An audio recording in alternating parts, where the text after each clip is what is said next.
você vê Abel Ferreira no Palmeiras, 5 anos de trabalho, a quantidade de títulos que ele conseguiu trazer. A mudança de um patamar de um Fortaleza, perpetuando o próprio Rogério e o Vojvoda. Isso. Ah, mas olha o Fortaleza aí agora. Calma. Mas foram Pera aí. trabalhos longevos. Fortaleza hoje é um Vojvoda time... tá aí desde 2021, velho. Fortaleza foi um time que a gente se acostumou a ver na parte de cima da tabela da Série A.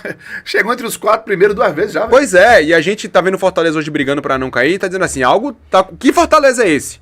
E outra coisa, ninguém sentencia o Fortaleza a um rebaixamento. Não.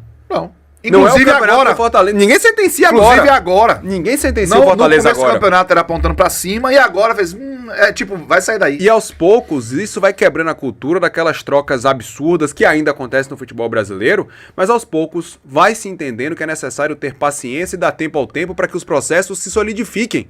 Ainda mais o que a gente está vendo agora com o Mundial de Clubes, Cássio, é o seguinte, a gente não está tão distante deles, não. O grande problema é a voracidade da cobrança e da pressão que se coloca em times do nosso futebol com o calendário que a gente tem. E aí, se você não tiver uma estrutura profissional em volta pra aguentar o tranco. Pra aguentar o tranco, você acaba sucumbindo. Cássio, quanto mais jogos, mais pressão. Exatamente. Quanto menos jogos, menos pressão. Menos Olha agora. Cadê o Fora Carpini? Cadê? Acabou. Cadê o Fora Carpini? Velho, na Europa você joga um jogo por semana, às vezes 2, no máximo. Por isso que eu brinco que o calendário do futebol é medido por 2 métricas. O dias e jogos. E jogos, claro. Às vezes você tem uma semana... muito mais estressante do que um mês. Porque se um mês você fizer 2 ou 3 jogos, é mais tranquilo do que uma semana com 3 jogos. Em uma semana, de domingo a domingo, você faz 3 jogos aqui no Brasil. Aí lascou. Domingo, quarta e domingo, então velho. Você pode estar na crista da onda, no sábado, 3 fumos. Acabou. Aconteceu com o Bahia isso? Acabou a tranquilidade. Exatamente. E aí você vem para um Mundial para dizer, mas a questão física, mas os jogos isso. Os brasileiros jogaram mais do que os europeus de janeiro até agora. Foi, pô. Os 4. Foi. Fluminense, Palmeiras, Flamengo e Botafogo. Então me desculpe, mas o que a gente tem é uma voracidade muito maior na pressão estabelecida para o que o futebol brasileiro tem de entrega, e a gente vê jogos ruins porque é jogo em cima de jogo. E tome pressão, e tome calor, e a necessidade de resultado, e você não tem isso na Europa. Tanto que os europeus que estão fracassando no Mundial estão tomando calor. O Atlético de Madrid é o principal destaque na imprensa espanhola, porque foi eliminado na primeira fase. O Porto está preparando uma barca com 8 jogadores para sair de lá, porque foi eliminado na primeira fase. Quando chegou em Portugal, tomou calor de todos os lados. Então, assim, River Plate, Boca Juniors, todo mundo tomando pressão, porque é o que está vendo agora, nessa pluralidade que a Copa do Mundo de Clubes está trazendo, Cássio, é colocar na mesma prateleira todo mundo para saber quem é quem de verdade, em comparação com outros clubes que não se tinha acesso a uma comparação tão parecida. Isso. Tanto que o que a gente vê hoje, pelos resultados do futebol da Copa do Mundo de Clubes, é que os times mais fracos hoje, em tese, são do futebol asiático. E olha que a gente tinha até um futebol asiático hipotético, que colocava a seleção japonesa como uma seleção que poderia surpreender na Copa do Mundo. Com o que eu tô vendo aí, do Urawa, por exemplo, que tomou ontem um passeio do Monterrey, não sei. Se esse é o melhor time deles... Então já começa a cair alguns dogmas por terra, graças ao que a gente está vendo no Mundial de Clubes, por mais que o recorte seja pequeno, mas é o recorte que tem. Você tá certíssimo. E só para completar, por que eu continuo achando que o Rogério Ceni, eu falo isso desde que ele foi anunciado. Na época eu falava, era o melhor técnico brasileiro para estar no Bahia, Rogério Ceni. Continuo dizendo isso. Porque Rogério tem, ao mesmo tempo que já a experiência dos vencedores por ter sido tão campeão como um atleta, e já como técnico também já tinha sido campeão como Flamengo, com Fortaleza, aquele apetite, velho, associado a um trabalho de um cara que é estudioso, de um cara que é muito dedicado, talvez até demais em determinados momentos, de um cara que tem uma lógica muito parecida para quem quer estabelecer processos. Você quer construir processos, você tem que pegar um cara que entenda o valor disso, e queira, né, você continuar muito tempo, entender o valor de um trabalho longevo. Imagina você pegar um Renato Gaúcho para implementar um processo. Excelente técnico. E implementar um processo com o Renato Gaúcho, como é. Então, Rogério Ceni é estudioso. Rogério Ceni é um cara que ele busca por ele, pode ser um tipo, mas ele busca por ele, ou pelo trabalho, pelo que for, o algo mais. A entrega de um resultado melhor. E ele quer refletir isso no trabalho, ele não quer refletir isso na figura dele. Que é uma grande diferença que você percebe em alguns técnicos. Tem técnico que está fazendo trabalho para ele. Personificando aquilo ali. Tem técnico que está fazendo trabalho para que o trabalho fale por ele.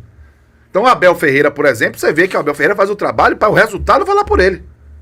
O Rogério Ceni faz isso também. O Renato Paiva, que eu reclamei muito no Bahia, foi isso. Era o Pavão. O Renato Paiva fazia o trabalho para ele. É aquela coisa assim, não, vou trazer uma percepção de como eu estou vendo esse resultado. E não era o que era para ser dito. Então por isso que ele se desgastou muito naquela época. Falando em estudioso... Rapidinho, só para responder a pergunta do Gabriel Sá, que eu acho que é interessante, Cássio, pelo que eu tava falando aqui também, é o seguinte. Ele pergunta, será que a Copa do Mundo de Clubes, se fosse no fim da temporada brasileira, o rendimento dos clubes daqui seria o mesmo? Eu acho que não. E a temporada agora é mais justa para todo mundo, porque os clubes chegam com a mesma quantidade de jogos de janeiro para cá. Em dezembro, os times brasileiros teriam o dobro das partidas nas costas do que os europeus. Os europeus, com as fases. Você viu o goleiro do Benfica? Você passou em primeiro, o que é que você sente? Nada, só quero descansar. Respondeu isso. Porque ele pegou pra caramba contra o Bayern de Munique. É o Rodri aqui, ó. Carpini também faz o trabalho pra ele. Carpini tem isso também, verdade. Ele dá essa pista. Ele dá essa pista, concordo com você. Real em campo hoje, né? Os Galácticos jogam pra garantir a vaga que ainda não está garantida, né? Porque o grupo deles está bem embolado, o que não deveria acontecer com Al Hilal, RB Salzburg e Pachuca. O Pachuca já deixou, mas os outros todos têm... Não tem ainda definido o primeiro, segundo e terceiro lugar. E a previsão do grande jogo, talvez até aqui, dessa primeira fase, Cássio, que é o duelo entre City e Juventus, que vai à liderança do grupo H. E aí a gente vai poder ter uma temperatura mais próxima da real do que tá esse Juventus, né?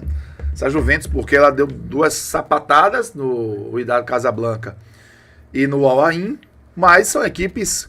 O Wydad Casablanca é até mais competitivo, mas o Ain não, né? Então, o Ain beira o Auckland City.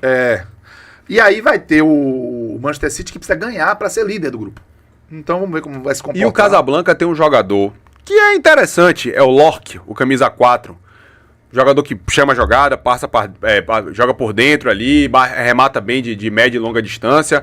Jogador interessante. E por que eu tô dizendo isso? Para só provocar você aqui, Cássio, do que você viu até aqui no Mundial, já que a gente está falando de contratações, quem seria uma contratação boa para um time brasileiro desses atletas, entre muitas aspas, desconhecidos que jogaram aqui no Mundial? Porque você falou desconhecido. Desconhecido. Mas de repente... Porque, por exemplo, o Mora do Porto... Do Porto não é desconhecido, é 18 anos. 18 anos. Joga demais. O Wallace do Flamengo não é desconhecido. O Wallace Ian. O menino tá aproveitando o Mundial. O gol que ele fez foi de uma técnica, velho. Cortando por dentro da defesa do Los Angeles, né? Todo dia um gol do Bahia tá falando de Lucas Ribeiro.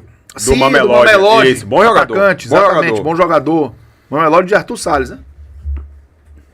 Tá lá. O titular, tá lá. Pois é. Exatamente. Mas eu sinceramente não vi, eu pelo menos não lembro, de um jogador assim, de algum desses times emergentes, que a gente pudesse imaginar como boa contratação. Se a gente baixar a camada da análise, porque a gente acabou indo muito na empolgação de ver os jogos, aí, entretenimento, galos europeus, e alguns com aquela coisa assim, a gente pode achar. Mas no geral não, porque, por exemplo, eu achei que o Otamendi tá fazendo assim, ó, a Copa do Mundo. O goleiro da Inter de Milão, Stari, quase 40 anos, tá muito bem no campeonato. Tá. Muito bem. Aí tem um pivete que já tá do Real Madrid, o Mastantuono. Messi fez uma boa... O gol que o Suárez fez contra o Palmeiras, e mancando. O gol que o Suárez fez contra o Palmeiras... E mancando, né? Sem joelho. Então, realmente, é pra gente ter algumas atenções, mas pra contratar, Pedro, acho que tem que fazer ali... O Gilney tá falando de Igor Jesus, que é o volante do Los Angeles. Isso. Que é bom jogador, mas não é tão desconhecido porque era da base do Flamengo. Isso. É porque ele saiu cedo. Não tem assim um... E o João Gilberto tá aqui dizendo, os europeus crescem... goleiro do Monterrey.